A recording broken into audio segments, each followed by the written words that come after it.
Hype na hype pa sa nangyari si Stephen Curry pero hindi niya inasahan ang ginawa ni Dennis Schroeder. Inispoil ng German ang panibagong milestone ni Stephen Curry. Ang sakit nun, nasayawan pa si Stephen Curry versus Cam Thomas ang offensive beast ng Brooklyn Nets. Parehong 3 out of 4 sa field ang dalawang tumahidol sa first quarter. 10 points kay Thomas, 9 points naman si Steph at panibagong milestone mga idol ang nakitala ni Curry with his 3,800 triples. Gustong mag-set ni Stephen Curry ng unbreakable record sa NBA. Tinabi ni Steph mga idol 5 days ago na record is meant to be broken. Pero para sa kanya, kanyang record ay mahirap ng basagin katulad na lamang sa all-time scoring record naman ni LeBron at giit ni Stephen Curry. Tight game sa opening frame lamang, Brooklyn Nets ng 34-30. Wala nga pala si Ben Simmons mga idol para sa visitors. Second quarter, unti-unti nang lumalayo ang Golden State Warriors. Tuwang-tuwa si Stephen Curry mga idol sa bench. Binuhat ni Moses Moody mga idol ang Golden State Warriors sa kanyang 6 out of 7 shooting dito sa first half, 15 points sa loob lamang ng 9 minutes na playing time off the bench mga idol.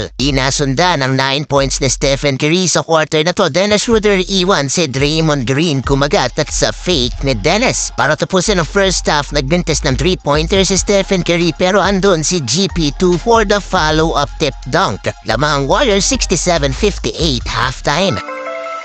Start of third quarter, look away 3-pointer na sana ni Stephen Curry pero natawagan ng offensive 3 seconds violation si Trayce Jackson Davis. Napatake over si Cam Thomas mga idol, 23 points na so far.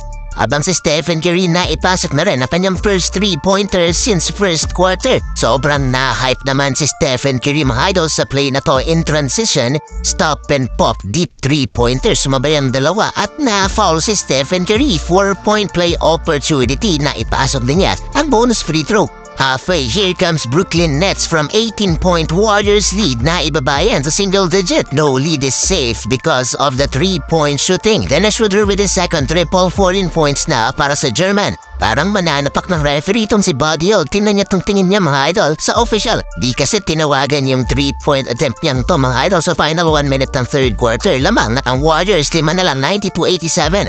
Fourth quarter tie game, Dennis Schroeder 3-pointer habang nanonood sa bench si Stephen Curry. 8-point swing for the Brooklyn Nets mula kay Dennis Schroeder, 95-92 lamang na ang Brooklyn. 7-minute mark, binalik si Stephen Curry. Nakafocus ang depensa ng Brooklyn kay Steph at nakalimutan na may ibang player pa mga idol ng Warriors. Kyle Anderson, wide open dunk. Tight game, napakaganda ng play na to ng Warriors na nagresulta sa 3-pointer ni Stephen Curry. Nets up by 3, 105-102. Taging may sagot ang Brooklyn Nets kaya naghahabol pa rin ang Golden State Warriors. Fall trouble pa si Dennis Schroeder sa crunch time. Keon Johnson talsik kay Stephen Curry, 3-pointer from the wing para sa Warriors superstar. Sayang yung tatlong free throws na naimintes ni Draymond Green down the stretch. Solid naman at maaasahan sa clutch itong si Dennis Schroeder, 25 points mga idol and another assist to extend the Brooklyn Nets lead 119-110. Last 1 minute, sinayawan na lang ni Dennis Schroeder ang depensa ni Stephen Curry at nagresulta yan sa assist niya kay Watford for the dagger 3-pointer sa huli na talo ang Warriors ng Brooklyn.